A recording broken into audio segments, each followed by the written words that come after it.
नमस्कार दोस्तों, स्वागत है आपका हमारे यूट्यूब चैनल सिविल जोन पर। मेरा नाम है दीपक सिंह बिष्ट। दोस्तों, हम यूट्यूब पर सब्जेक्ट वाइज सीरीज स्टार्ट करने जा रहे हैं, जिसमें जो भी हम टॉपिक पढ़ेंगे उसके बाद उससे रिलेटेड जो क्वेश्चन होंगे, जो एग्जाम में प्रीवियस ईयर में बने होंगे या जिनके आने की संभावना होगी, वो सब हम कवर करेंगे दोस्तों। जो आपको आपके आने वाले सिविल इंजीनियरिंग एग्जाम के लिए, जेईई के लिए आपको काफ़ी बेनिफिशियल रहेंगे।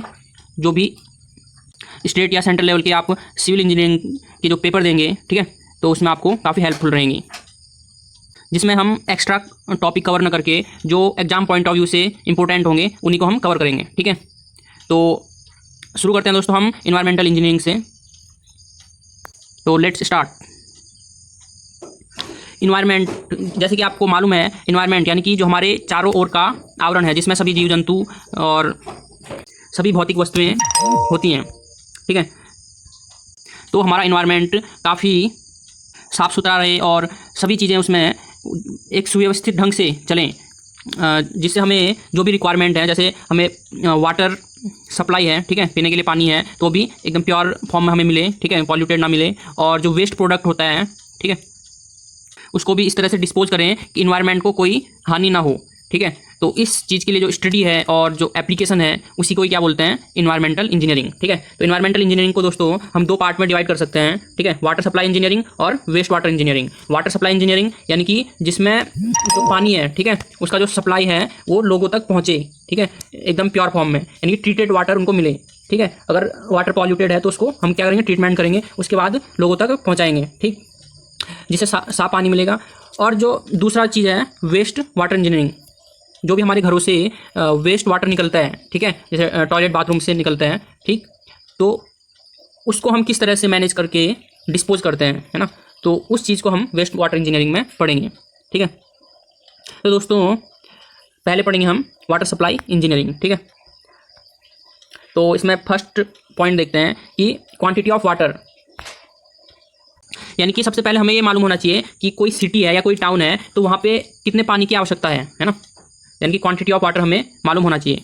तो ये कैसे पता करेंगे हम, ये पता करेंगे दोस्तों, एक तो वहाँ की पॉपुलेशन हमें पता होनी चाहिए, ठीक है, और दूसरा पर कैपिटा डिमांड कितनी है ना, तो प्रति व्यक्ति को कितनी डिमांड है वाटर की, ये पता है, और पॉपुलेशन पता है, तो हम इजीली निकाल देंगे कि कितनी क्वांटिटी की हमें रिक्वायरमेंट है। ठीक है, तो उसी के अकॉर्डिंग हम प्लानिंग करेंगे फ्यूचर के लिए। ठीक है, ताकि हम जो टैंक हैं या वाटर स्टोरेज जो टैंक होते हैं उनको हम बना सकें, जो काफ़ी सालों तक क्या हो सके, हमारी रिक्वायरमेंट को फुलफिल करें। ठीक है, तो इसलिए दोस्तों पॉपुलेशन निकालने के लिए मेथड होते हैं पॉपुलेशन फोरकास्टिंग मेथड्स। ठीक,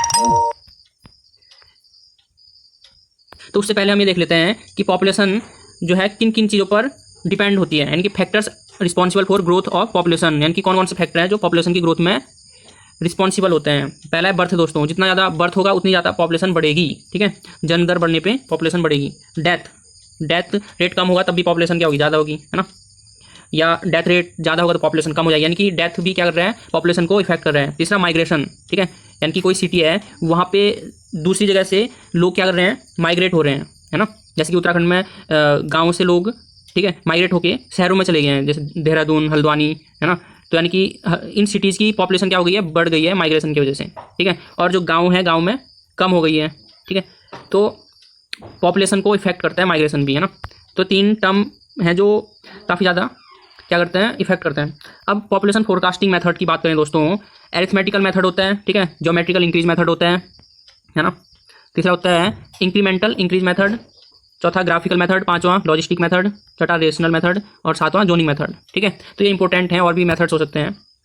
तो पहले बात करेंगे दोस्तों हम एरिथमेटिक इंक्रीज मेथड की। ठीक है, एरिथमेटिक इंक्रीज मेथड में क्या होता है दोस्तों, इसमें पॉपुलेशन पर डिकेड जो होता है वो कांस्टेंट इंक्रीज होता है ना, उसका जो इंक्रीमेंट है कांस्टेंट होता है पर डिकेड। ठीक है, पर डिकेड मतलब 10 ईयर के बाद, है ना। तो दोस्तों इसके लिए फॉर्मूला आप नोट कर सकते हैं।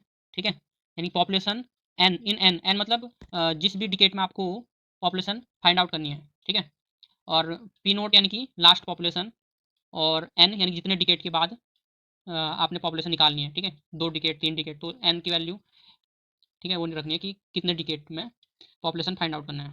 ठीक है, और एक्स क्या है, एक्स एरिथमेटिक एवरेज इंक्रीज है ना, एवरेज इंक्रीज ऑफ पॉपुलेशन। ठीक है, तो दोस्तों एग्जाम्पल के लिए एक क्वेश्चन है, ठीक है, ये देखिए, population of 5 decade are given, 5 decade का पॉपुलेशन गिवन है, find out the population after first decade and sixth decade. ठीक है, तो पॉपुलेशन फाइंड आउट करनी है फर्स्ट एंड सिक्स्थ डिकेट की, है ना, यानी कि 1970 है ना लास्ट। ठीक है, इसके बाद फर्स्ट क्या है 1980, ये फाइंड आउट करना है, और सिक्स्थ डिकेट का फाइंड आउट करना है। तो दोस्तों पहले अरिथमेटिक इंक्रीज निकाल लेते हम, है ना, यानी कि एक्स बार। ठीक है, तो कैसे निकालेंगे एक्स बार, तो इसमें हम ये देखेंगे कितना इंक्रीज हो रहा है। जैसे ये है पॉपुलेशन 1930 में 25,000 है, 1940 में 28,000 है, ठीक है, 1950 में 34,000 है।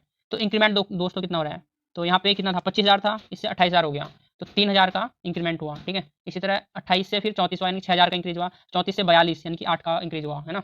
तो इस तरह से फिर 5,000 का इंक्रीज हुआ। तो अरिथमेटिक कैसे निकालेंगे हम, इनका एवरेज निकाल लो जो इंक्रीमेंट हुआ, तो यानी कि पहले 3 फिर 6 फिर 8 फिर 5 डिवाइड बाई कितने 4। ठीक है, तो ये आ गया दोस्तों 5,500, है ना, ये अरिथमेटिक इंक्रीज है। तो ये कॉन्स्टेंट है ना, तो जो एवरेज है ये कितना है 5,500 इंक्रीमेंट एवरेज। ठीक है, कि हर डिकेट में अलग अलग चेंज हो रहा है ना, तो एवरेज कितना हो रहा है 5,500 हो रहा है। ठीक है, ये हमने निकाल लिया। तो अब आगे जब पॉपुलेशन हम फाइंड आउट करेंगे, ठीक है, पॉपुलेशन फोरकास्टिंग करेंगे नेक्स्ट डिकेट की, तो उसमें इसको रखेंगे हम। ठीक है, इसको हम कॉन्स्टेंट मान लेंगे। तो फॉर्मूला ये है P N equal to P note plus N X bar. ठीक दोस्तों, तो यानी पी एन यानी कौन से वाले का, फर्स्ट वाले का, यानी कि 1980 का निकालना है। तो लास्ट पॉपुलेशन यानी कि 1970 का क्या था 47,000 था दोस्तों, है ना। तो पी नोट रख दिया हमने, और एन कितने डिकेट के बाद 1 डिकेट के बाद। ठीक है, तो एन में रखना है 1, क्योंकि 1970 का हमें मालूम है, और उसके बाद जो नेक्स्ट डिकेट है वो 1980 है। ठीक है, तो यानी कि 1 डिकेट हुआ, और इंटू एक्स की जगह 5,500। ठीक है, इतना एवरेज इंक्रीमेंट हो रहा है। तो दोस्तों हमारा निकल जाएगा 1980 का जो पॉपुलेशन है वो 52,500 हो जाएगी, है ना। तो 1970 का था 47,000, ठीक है, और 1980 का हो गया 52,500। इसी तरह आफ्टर 6 डिकेट निकालना हो, ठीक है, तो फिर से सेम प्रोसेस होगा, P not N not P N equal to P note plus x bar into N. ठीक है, एन यानी कि 6 डिकेट के बाद, तो यहाँ पे 6 रखेंगे दोस्तों, है ना। तो इसको सॉल्व करेंगे तो ये 80,000 हो गया। ठीक है, तो इस तरह से हम इसको फाइंड आउट कर सकते हैं इजीली। तो नेक्स्ट है दोस्तों ज्योमेट्रिकल इंक्रीज मेथड। ठीक है, तो ये जो है ये परसेंटेज रेट, इसमें जो है कॉन्स्टेंट रहता है, इसमें रेट जो है परसेंटेज में निकालते हैं हम। ठीक, तो दोस्तों आप देख सकते हैं इसमें कई बार क्वेश्चन भी पूछा जाता है कि geometric increase method is used for, तो यंग एंड ग्रोइंग सिटी के लिए इसको यूज किया जाता है ना। और मॉडर्न जो फोरकास्टिंग करते हैं तो उसमें भी हम ज्योमेट्रिक को ही क्या रखते हैं, प्रीफरेंस में रखते हैं। ठीक है, तो इसमें दोस्तों ये फॉर्मूला आप नोट कर सकते हो, P N equal to P not और ब्रैकेट में 1 प्लस आर बाई 100 की होल पावर एन। ठीक है, तो इसमें एन सेम वही रखना है कितने डिकेट के बाद, नंबर ऑफ डिकेट है ना, तो किस नंबर ऑफ डिकेट पे हमें पॉपुलेशन निकालनी है। और दोस्तों आर इसमें क्या है, ज्योमेट्रिक मीन रेट है। ठीक है, तो ज्योमेट्रिक मीन रेट कैसे निकालते हैं, अंडर रूट के अंदर, ठीक है, R1 रखते हैं इंटू R2 इंटू R3। ठीक है, जितने भी नंबर ऑफ रेट होंगे हमारे पास, ठीक है, उनकी मल्टीप्लाई करेंगे अंडर रूट के अंदर। ठीक, और रूट किसका होगा, एम रूट का होगा, एम का होगा। ठीक है, एम मतलब जितने नंबर ऑफ रेट हमारे पास होंगे। ठीक है, जैसे हम एग्जाम्पल है इसके बेस पर इसको समझेंगे। जैसे पॉपुलेशन दे रखी है हमें 1930 की, 1940 की दे रखी है ना, ऐसे 1950 की दे रखी है। और तो सेम एग्जाम्पल है, पर इसमें हम रेट से निकालते हैं। ठीक है, 1980 का हमें पहले निकालना है। तो दोस्तों इसमें क्या करेंगे हम, इंक्रीज निकालेंगे लेकिन परसेंटेज में। ठीक है, तो यहाँ पे परसेंटेज में इंक्रीज निकालेंगे। तो पहले कितना आया 12%, यानी कि किस तरह से आया है देखो, 25,000 था, 25,000 से 28,000 यानी कि 3,000 का इंक्रीमेंट हुआ। तो डिवाइड बाई 25,000 मल्टीप्लाई बाई 100, है ना। तो इसको जब सॉल्व आउट होगा ये, तो 12% आ जाएगा ये। ठीक है, तो इस तरह से हम परसेंटेज इंक्रीज निकालते हैं। तो ये R1 हो गया, ये R2 हो गया, ये R3 R4, है ना। तो आर हम यहाँ से निकाल लेंगे, कितने रेट हैं 4 रेट हैं, तो इसलिए M root R1 into R2 into R3 इस तरह से इंटू R4 मल्टीप्लाई करेंगे इनका। तो एम यानी कि 4 रूट के अंदर है 12 इंटू 21.42 इंटू 23.53 इंटू 11.90। तो इसको सॉल्व करके दोस्तों क्या आ रहा है 16.38% आ रहा है। ठीक है, तो आर निकल गया हमारा। अब इसको फॉर्मूले में डालेंगे। ठीक है, P N equal to P not bracket में 1 प्लस आर बाई 100 की होल पावर एन।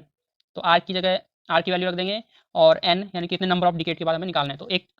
ठीक है, तो हाँ, यहाँ पे n कितना आएगा, 1 होगा ना, 1 डिकेड के बाद। तो इसको सॉल्व करेंगे, ठीक है, तो सॉल्व करके आपका आंसर आ जाएगा। नेक्स्ट है दोस्तों इंक्रीमेंटल इंक्रीज मेथड। तो इसमें क्या करते हैं, नाम से ही पता चल रहा है, इसमें इंक्रीमेंट का भी इंक्रीमेंट निकालते हैं, ठीक है। तो इसके लिए फॉर्मूला आप नोट कर सकते हैं, ठीक। तो इसको modification of arithmetic increase method भी बोलते हैं, ठीक है। एरिथमेटिक इंक्रीज मेथड का ही ये सुधरा हुआ एक फॉर्म है ना। तो पी एन निकालना हमने, तो क्या करेंगे, पी नोट, ठीक है, plus N into x bar, इतना तो सेम है। फिर इसमें N plus 1 into N by 2 और इंटू वाई बार, ठीक है। वाई बार क्या होता है, इसमें इंक्रीमेंट का भी इंक्रीमेंट जो होते हैं, है ना, उसका एवरेज होता है। तो इस तरह से हम इसको भी सॉल्व करके इसका भी आंसर हमारा आ जाएगा, है ना। तो ज़्यादा जो इंपॉर्टेंट है वो ऊपर वाले दो हैं, ठीक, एरिथमेटिक इंक्रीज मेथड और ज्योमेट्रिक इंक्रीज मेथड, ठीक है। फिर ग्राफिकल मेथड भी है दोस्तों, है ना। तो दोस्तों इस तरह से हम पॉपुलेशन फोरकास्टिंग कर सकते हैं इजीली, है ना।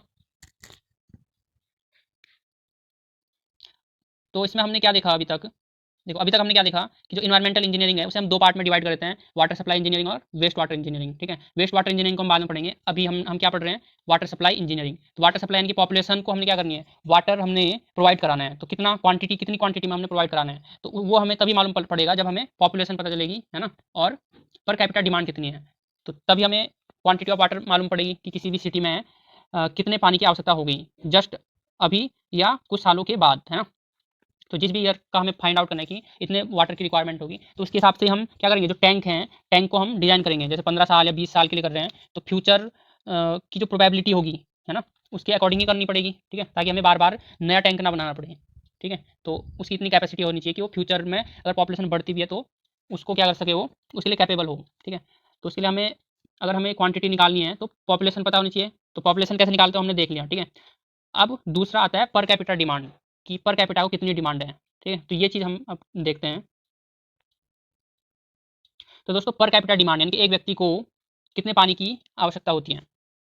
तो डोमेस्टिक वाटर डिमांड होता है ना, ये कितना होता है 50 to 60%। तो 50 to 60% जो है डोमेस्टिक वाटर डिमांड होती है ना। तो इसमें as per government of India ये 135 से 225 litre per capita per day, ठीक है।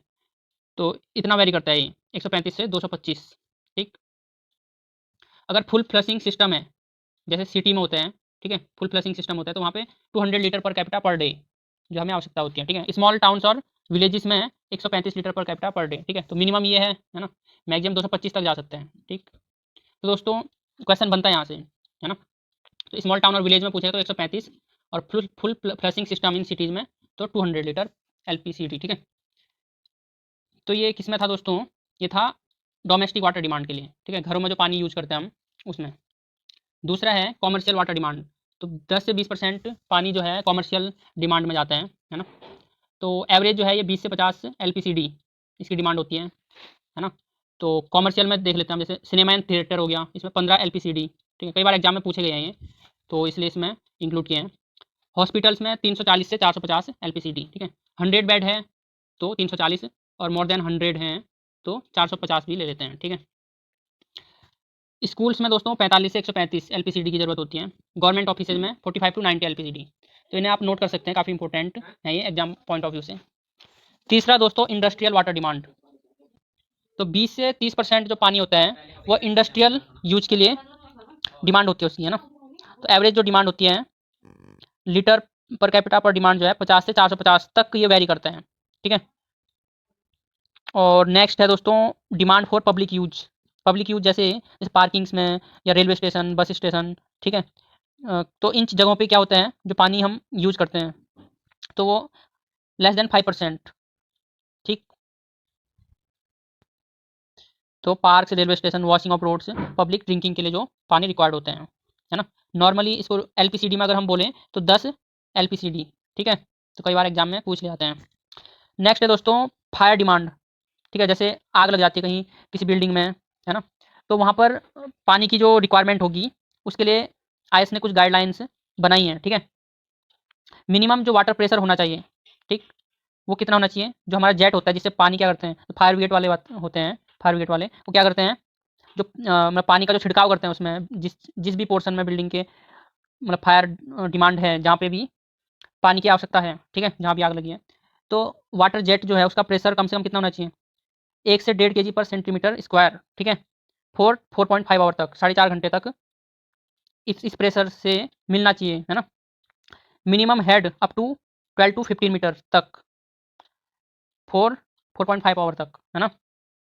तो 12 से 15 मीटर की का हेड हमें मिलना चाहिए 4.5 घंटे तक, ठीक है। तो ये गाइडलाइन है इसकी। और डिस्चार्ज फ्रॉम जेट, जेट से जो डिस्चार्ज होगा, है ना, डिस्चार्ज यानी कि क्वांटिटी ऑफ वाटर पर सेकंड कितना निकल रहा है उसमें से, तो 1100 लीटर पर मिनट, ठीक है दोस्तों। मिनिमम नंबर ऑफ जेट 3, ठीक है। तो ये आते हैं, पेपर में भी आते हैं। And it found out through formula, ठीक है, इस फार्मूले से भी निकाल सकते हो आप minimum number of jet 2.8 under root P है ना। पी यानी कि पॉपुलेशन इन 1000, ठीक है। जैसे 5000 है किसी सिटी की पॉपुलेशन, तो यहाँ पे 5000 नहीं लिखोगे आप, सीधे 5 लिखोगे, है ना। तो यानी कि 5 वो 1000 में माना जाएगा। The rate of fire demand calculated through empirical formulas, कुछ इंपेरिकल फार्मूलाज हैं, ठीक है। तो इनसे डायरेक्ट हम क्या निकाल सकते हैं, फायर डिमांड यानी कि जो डिस्चार्ज है वो निकाल सकते हैं। तो दोस्तों पहला है कुचलिंग फार्मूला, ठीक है, फिर है फ्रीमैन फार्मूला, फिर बस्टन फार्मूला, फिर गवर्नमेंट ऑफ इंडिया का फार्मूला है। तो कुचलिंग फार्मूला की अगर हम बात करें, ठीक है, तो Q equal to 3182 under root P, ठीक है। तो इसको आप याद रख सकते हैं, ठीक है, एग्जाम में काफ़ी आता है, इससे भी क्वेश्चन आते हैं। नेक्स्ट है दोस्तों फ्रीमैन फार्मूला, ठीक है। तो ये है 1136 P/5 + 10 ब्रैकेट में, है ना। फिर है बस्टन फार्मूला, जो डिस्चार्ज है वो निकलेगा 5663 रूट पी से। तो पी जो है दोस्तों यहाँ पे क्या है, इन 1000 है, इन 1000, है ना। जैसे 4000 है तो पी पे आप 4 रखोगे ना कि 4000 रखोगे, 4 रखोगे वो 1000 माना जाएगा, 4000। और according to GOI, government of India के अकॉर्डिंग 100 अंडर रूट पी, ठीक है। डायरेक्ट इससे आप क्या निकाल सकते हो, वाटर डिमांड फॉर फायर, है ना, फायर डिमांड। लेकिन जो गवर्नमेंट ऑफ इंडिया का जो फॉर्मूला है, इसमें जो पी है वो 1000 में नहीं है दोस्तों, वो है किलोलीटर पर मिनट में, ठीक है। तो ये याद रखिएगा, कई बार एग्जाम में भी पूछ सकते हैं कि भाई GOI के अकॉर्डिंग पॉपुलेशन किस में होगी, ठीक है, ये किलोलीटर पर मिनट में होगी। तो ये हो गया दोस्तों। अब है लॉसेज एंड थेफ्ट, यानी कि कई बार पानी का लॉस हो जाता है, कहीं पे पाइपलाइन फट जाती है ना, लीकेज करने लगता है, या कोई पानी की चोरी कर देते हैं, ठीक है। तो 15 से 20% पानी हम एज्यूम करते हैं किसके लिए, लॉसेज एंड थेफ्ट के लिए, ठीक है, 55 LPCD, ठीक। तो दोस्तों आज इतना ही हम कवर करते हैं, ठीक है, और फिर हम नेक्स्ट वीडियो में करेंगे। और इससे रिलेटेड जितने भी क्वेश्चन होंगे, जो भी टॉपिक हमने आज कवर किया, जितने भी क्वेश्चन इससे रिलेटेड एग्जाम में बने हुए हैं पहले या बनने की संभावना है, उनको हम उनके लिए भी एक वीडियो बनाएंगे, ठीक है। तो उससे पहले उसके जो क्वेश्चन है हम कहाँ डालेंगे, टेलीग्राम ग्रुप में डालेंगे, ठीक है। उसके बाद एक वीडियो बनाएंगे उसकी, ठीक, उसका जो सॉल्यूशन होगा। तो दोस्तों आज हमने क्वांटिटी ऑफ वाटर निकाली है ना, पॉपुलेशन निकाल दी, पर कैपिटा डिमांड निकाल दिया, तो पॉपुलेशन में मल्टीप्लाई करो पर कैपिटा डिमांड की, तो टोटल क्वांटिटी ऑफ वाटर मिल जाएगा हमें, है ना। तो इस तरह से हमने कितने पानी की आवश्यकता होगी किसी सिटी में ये निकाल लिया, ठीक है। फिर हम पानी के जो सोर्स होंगे उसके बारे में पढ़ेंगे, और हमें पानी किस फॉर्म में मिल रहा है। अगर प्योर पानी मिल रहा है तब तो ठीक है, अगर प्योर नहीं मिल रहा है तो उसको ट्रीट करना पड़ेगा, तो उसके ट्रीटमेंट के लिए भी हम पढ़ेंगे, है ना, किस तरह से ट्रीटमेंट करना है, या उसमें कौन कौन से उसमें पॉल्यूशन है, कौन कौन सा पॉल्यूशन है, वो सब हम पढ़ेंगे, ठीक है। तो आज का वीडियो इतना ही रखते हैं। आपको ये वीडियो कैसी लगी हमें कमेंट बॉक्स में ज़रूर बताएं। अगर आपको वीडियो पसंद आई हो तो लाइक करें, जिसने चैनल सब्सक्राइब नहीं किया हो तो चैनल को सब्सक्राइब करें, और अपने ज़्यादा से ज़्यादा दोस्तों को शेयर करें, ताकि सभी को आने वाले एग्जाम्स के लिए, जो भी सिविल इंजीनियरिंग जेई के जो एग्जाम्स होंगे उसकी प्रिपरेशन में हेल्प मिल सके, ठीक है। तो अगर आप हमारे टेलीग्राम ग्रुप में जुड़ना चाहते हैं तो उसका जो लिंक है वो नीचे डिस्क्रिप्शन बॉक्स में आपको मिल जाएगा, ठीक है। तो फिर मिलेंगे नेक्स्ट वीडियो में, तब तक के लिए आपका बहुत बहुत धन्यवाद।